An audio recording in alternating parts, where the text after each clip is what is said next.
Get in the know. Non-stop Vikings talk. It's Purple Daily on Score North and ScoreNorth.com. Purple Daily, presented by Surly Brewing Company.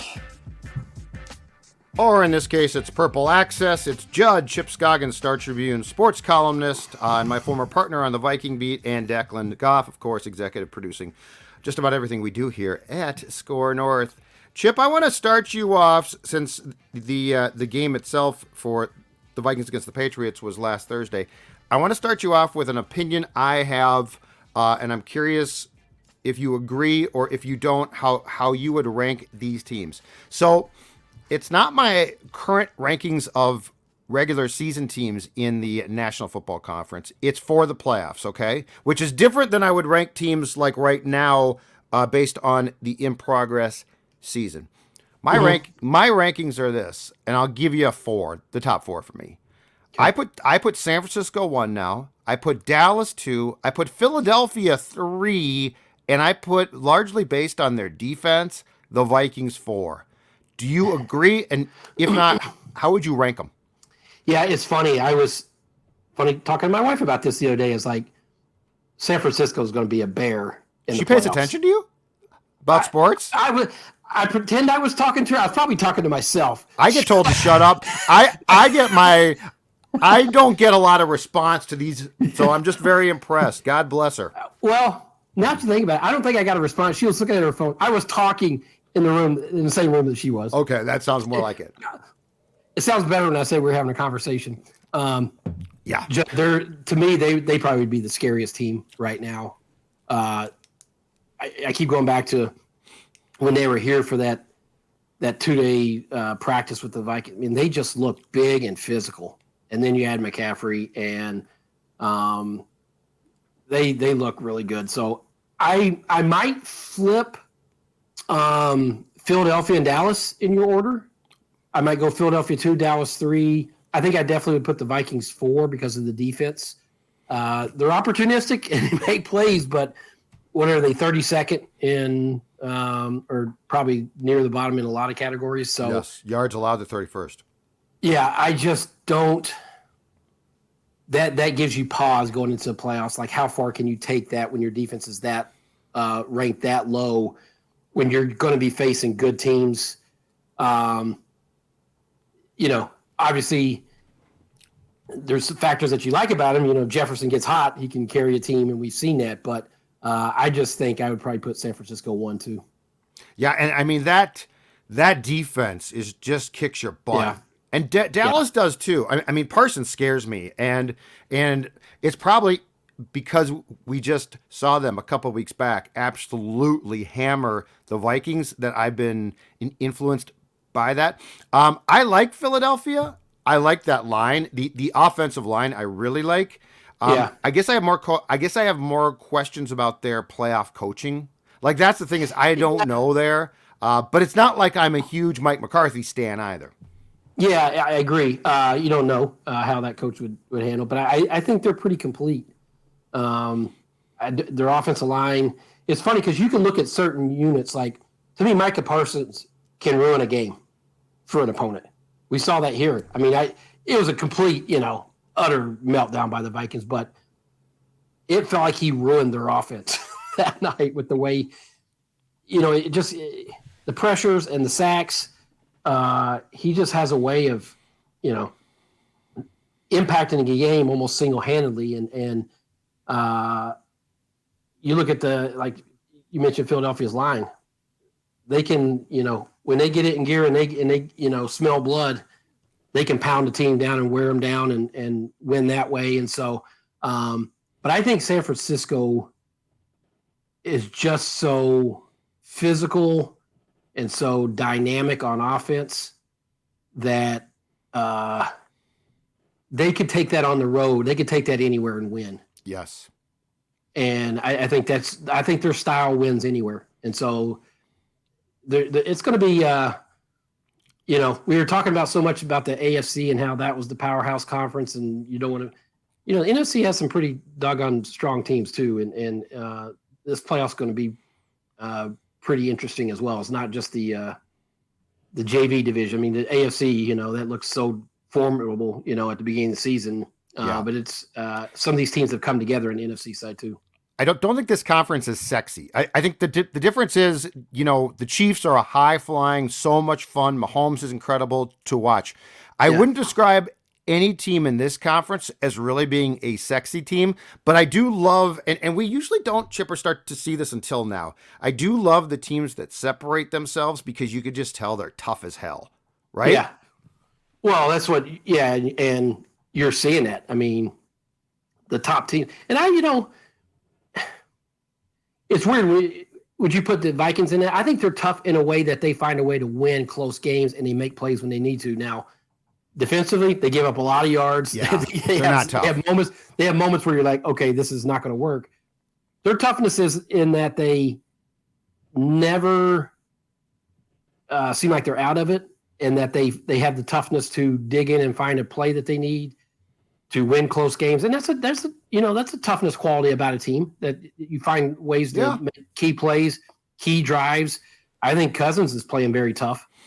I mean, look at his game-winning drives in the big moments he's in. But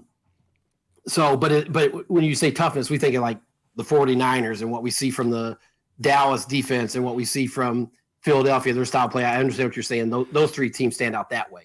I'm saying that those three teams, I guess when I think of football tough, like it can be players for sure, but I think of the two lines up front, right? Yeah. The two lines up front. And the Vikings lines just aren't that tough.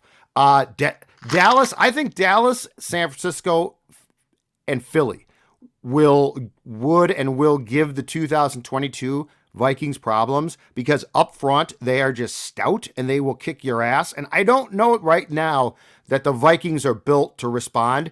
They can respond like with a rally, and they can, but when they're getting their butts kicked, is this team yet at the point where they can literally stop the butt kicking and push back? I don't know on that consistently. Well, we haven't seen it because, I mean, the Dallas game, they clearly got overwhelmed in the trenches, both sides. Yes. I mean, that game was won and lost right there along the lines.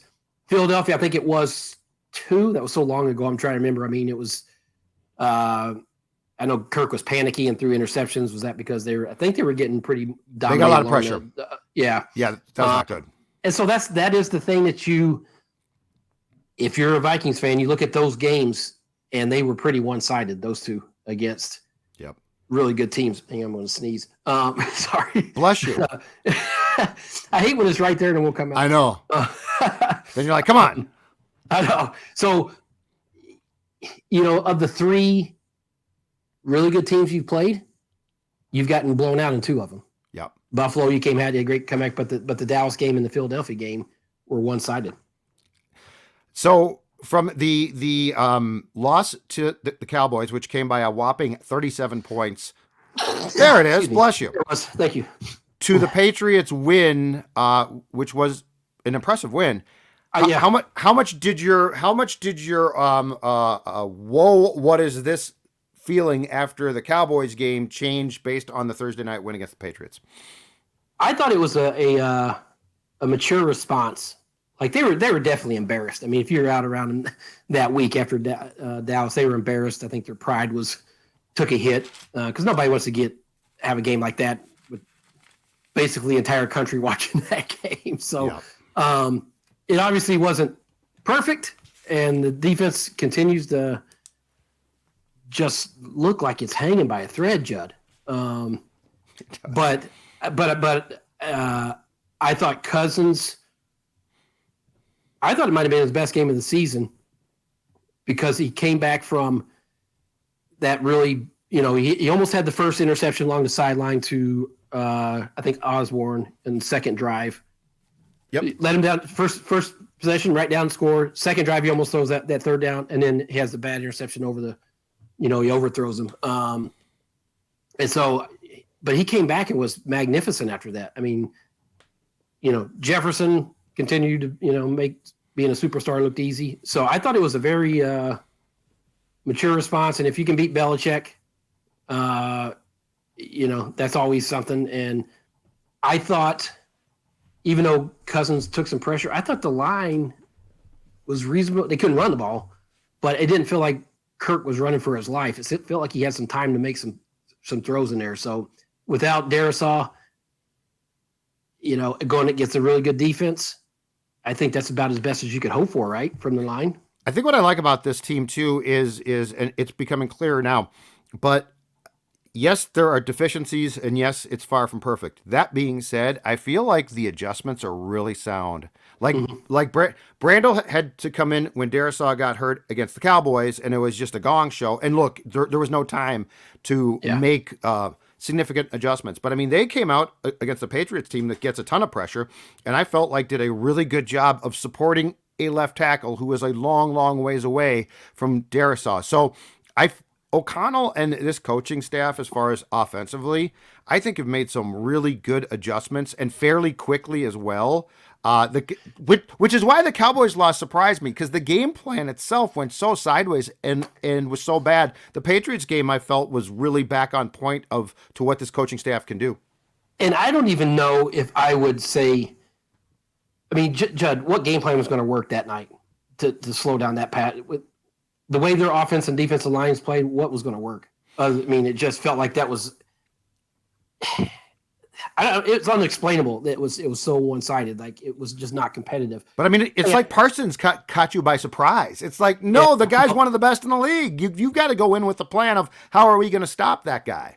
I will say, along your lines to the adjustments, though, is the fact that they keep, when teams are clearly trying to do stuff to take away Jefferson, years past, we'd be like, well, cloud coverage, can't throw it to him. Yes, thank you. Here, they're still finding ways creative to get him the ball. And, one of the Thielen touchdown I thought was beautiful. 3 guys go with Jefferson, on that, and then it leaves Thielen one-on-one. He got the look that they were looking for. But I just like the fact that they're not going to settle for, well, he's getting doubled. There's nothing we can do. We got to go elsewhere. No, he's the best receiver in the NFL. Find a way to get him the ball. And if it's covered, still throw him the ball. He's going to make a play. And I feel like we've now gotten to a point, and it took some time, but we're at a point now, Chipper, where Kevin O'Connell, Kirk Cousins, and Jefferson are on the same page. And it's this. Yeah. When O'Connell talked about JJ being his Cooper Kupp, and he did a great job of explaining this. O'Connell went through, there are ways to draw out what the defense is going to do. So either you maintain that Jefferson is going to beat them, or like you said, on the Thielen touchdown, 3 guys go with Jefferson, and now Thielen is in the end zone, and he is single covered. I don't know if the key was Kirk becoming comfortable making throws that Kirk can make. And by the way, they are risky, but this is Justin Jefferson. But yeah, it feels like now we are at the point where this whole notion of, well, they took him away. No, they don't ever take him away, because there are things, and we certainly saw it on Thursday, there are pre-snap things that you can do to draw them out to allow you to know what you can do with Jefferson. Yeah, and I mean, just on trusting him, I think it's 2 things. One, I think it's just another year, and Cousins seems like he gets asked this every week about throwing him more 50-50 balls and throwing, in tight coverage. And he said, well, it's just having, this is how many years with him now, and he's comfortable with him. But 2, more importantly, it's not being afraid to make a mistake. And that, to me, that's what this is. I mean, he's not going to get yelled at by his head coach. He's not going to feel like he has to play the position on pins and needles and safe because we got to protect the ball. We don't have – no, it's like, I guarantee you, the Buffalo game, he threw that interception right before halftime, cost him points. What did O'Connell say? Loved it. Loved the throw. Loved the decision. It was a 50-50 ball to the back of the end zone for and I agreed, for Jefferson. And he's like, that's exactly the throw we wanted to make, and more times than not, our guy's going to make it. And so I don't know the previous regime would have had that same response to Cousins. Hell no. So no. When you hear that and it's reinforced every single day by the head coach, it changes you. And so I think it's that. But I love the way Cousins broke down that touchdown to Thielen there. He said they were waiting for that look the whole time, and right before the headset cut out, O'Connell, reminded him, he's like, hey, you got the look. So it's just like they're on the same page now. They're on the same wavelength of what they're looking for and how to exploit defenses. Which also was a telltale to what I thought, which is O'Connell is doing a lot to take that communication up to the second before it splits off to help Kirk out, which is fine, which is absolutely fine.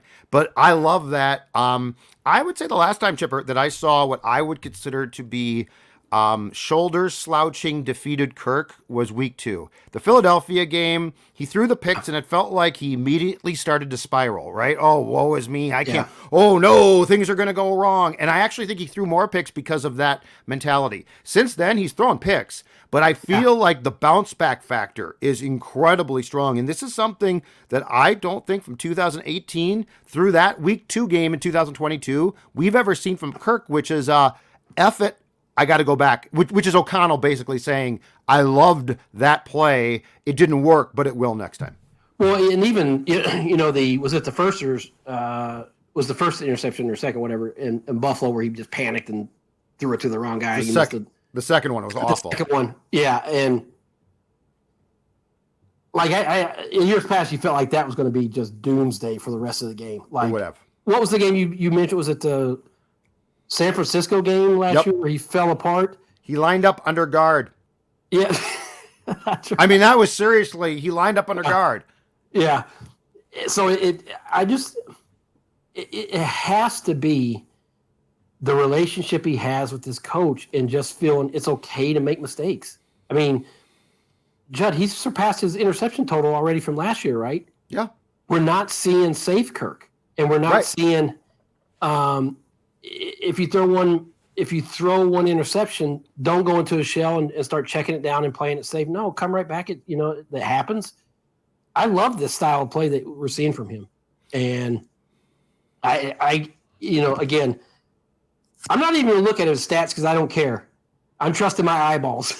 And you can't tell me this is not the best he's played in his time here. You know what we should look at, really, in fairness? His fourth quarter stats. Like, if you're desperate to look at his stats, look at his fourth quarter stats. Because if he has a crappy second quarter in this league, that doesn't necessarily submarine your team. And before anybody mentions the Dallas game, the entire team lost that game. That has nothing to do with Kirk Cousins. Yeah, the Dallas game was, everybody.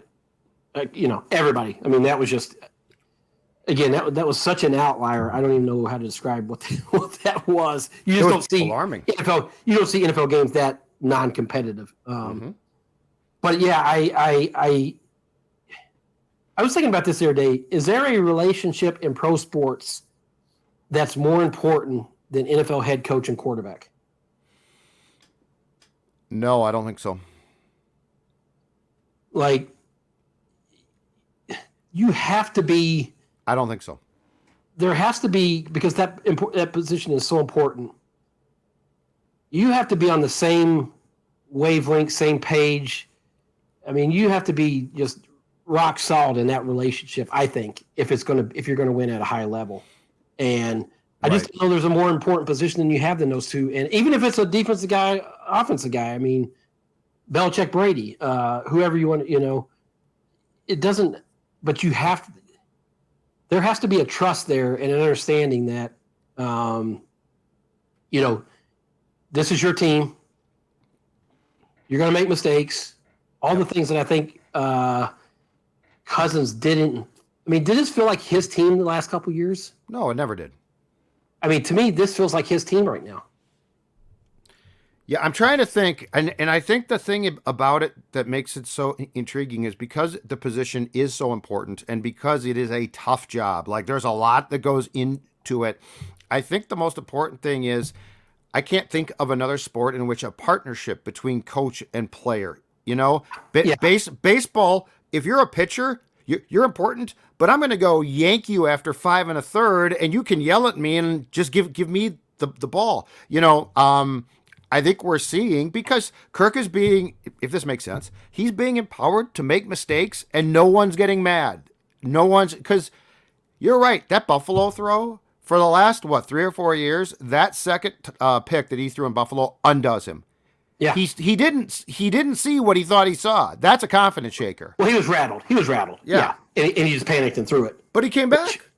but he came back. Yeah, I mean, he came back and was brilliant. And so, he's never going to admit, the comfort level and all that, because it doesn't, do him any favors to make it Zim versus O'Connell's, and, that he's not going to go there. But, I mean, again, I trust my eyeballs in what I hear in his weekly conversations that he has, his media session. He just seems really comfortable with everything right now.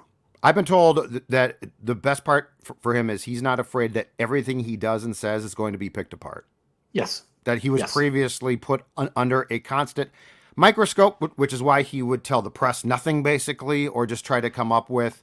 But, like now, it's not like he's cutting open a vein continually, but he's telling people far, far more, and it's really interesting. And he does come close at times to telling you as much as any quarterback is going to, I think. Well, John, I mean, every week there's some nugget that he gives that's, you're like, man, I don't know he would have said this. And it's not even like strategy stuff. It's just, something funny or an anecdote or something personal that we just never got before. And remember what was the year where Zimmer said, well, maybe you shouldn't be doing the podcast, or you shouldn't share so much on the. Remember that? That was when he apologized to Thielen about a couple of years ago. And it's just like, I mean, it's to what you were saying is like you would get nitpicked on stuff, and so that is the word, empowered, and he used it the other day after that game where his teammates and coaches have empowered him. He cut open a vein after that Patriots game about something Thielen said. It came up to him, almost had him in tears after the game, and just a relationship he has with O'Connell in terms of making this, putting him at ease about everything. So I think it's now become as well crystal clear, Chipper, why Diggs was so frustrated. For years, and Diggs was great here, but I think what Diggs saw, and Jefferson and Diggs are probably very close. I mean, they're both, Jefferson's special. Diggs was too. But you know what? I think Diggs wanted here, and he never got close to what Jefferson is getting, which is, first of all, it really shouldn't have been. It's Diggs and Thielen. They were both good. Diggs was 1, Thielen was 2. Jefferson is 1. And so I think we now see in the passing game with Jefferson being thrown passes that are, hard to catch, but Kirk can make those throws. I think we're seeing the frustration that Diggs had that he didn't consistently get that chance. He was part of a plan of you're going to get the ball, but here's how. Where you have a clear-cut feeling that Justin Jefferson and Kirk and O'Connell have certainly met and have certainly talked. And Justin Jefferson, and Diggs is, I think, as well. He's he's flat out, I think, a brilliant football mind. Like, he knows what winning looks like. He knows what success does. And I think that this guy is a precise football guy. And so it's so interesting to watch now sort of what Diggs' frustration was, and for Jefferson to finally get the chance to say, you're special enough where you're going to get passes that 9 out of 10 guys in this league would never get. Don't you think there's part of Diggs saying, that's exactly what I was complaining. That's what I wanted, what they have right now. Yeah. I mean, 100%. He wanted the role. He wanted to be that guy. And, oh, by the way, my colleague Mark Craig had a great story the other day. He was having some pretty doggone good numbers too, as a number 2. So it's not like it's just the Justin Jefferson show, even though it is a hell of a show that he's putting. Yeah, I was going to say, yes. He's headlining, Chipper. Yeah, he's headlining, but it's like there's still enough for, other guys too. But this is, you're 100% right. This is exactly what Diggs wanted. He wanted to use his talent. He wanted to show his talent the way, Jefferson is. And, I wouldn't trade Jefferson for another wide receiver right now. I mean, I just think he makes being great look routine. He makes like a superstar look routine. Line. I mean, it's just amazing the catches that he makes, how he gets open, his route running, everything about it. It's fun to watch him, a guy, be at that level when everybody's good in the NFL, but to see a guy consistently play up here, man, it's pretty special. I mean, he made at least two catches again against the Patriots that were just absolutely stupid catches, and the Buffalo one remains incredible. But I mean, he is not he. That's the thing. Kirk's throwing him balls that you could not ask Kirk to throw to anyone else. He catches them, and the thing with Justin as well as he's putting together another case why the MVP having become a quarterback award is absolutely silly. Yeah, well, if he's not in the conversation, somebody's missing the boat. Like, you can't tell me if you're talking about most valuable players in the league that he's not in that discussion in terms of what he is providing for a 9-2 team. He absolutely. Now I know it's a quarterback. It's become a quarterback award, but I would hope that people give him serious discussion in that mix because what he's doing right now is pretty special. I believe I looked through this, Chipper. The AP MVP, which is the official one recognized by the league, a wide receiver has never won it. Jerry Rice didn't win it. It was Adrian the last non-quarterback? Yep. Yeah. And Mark Mosley, a kicker in 1982 for Washington, won it, but a wide receiver has never won it. That's unbelievable. No Jerry Rice? Jerry Rice, no nobody. I looked because we had this conversation on Mackey and Judd, and I thought for sure. Wow. Wow. But he needs to be. You're right. And and this whole thing of well, could Kirk be a candidate? God bless him. He's been fantastic. He is not an MVP candidate because he plays quarterback. Justin Jefferson is the candidate off this team. Yeah, I mean, you just look at who changes these games, and I would hope what he's doing has attracted the attention. I assume it has to of these voters, and I know Mahomes, and he's dynamic, and he could probably win it every year because he's that good. Right. But Jefferson's pretty doggone valuable to what they're doing right now. All right, Jets on Sunday. We're going to see Mike White for a second consecutive game. Yeah. Sauce what is your on JJ? That should be fun. So is Sauce going to follow him then? Because we've seen a lot of zone. I hope Sauce is going to follow him. Yeah, I don't know. I can't say I know enough about him to know. Do they do that? Does he get the toughest assignment in shadow? I don't know. I don't know. It'd be fun. I mean, that would be a fun. But he's like, somebody tweeted he's like one of the top 5 PFF corners right now, right? Declan was saying that. Yep. Yeah. That would be fun. Mike White, I don't know. I mean, he had a nice game against the Bears. It's the Bears. Yeah. But he played well, and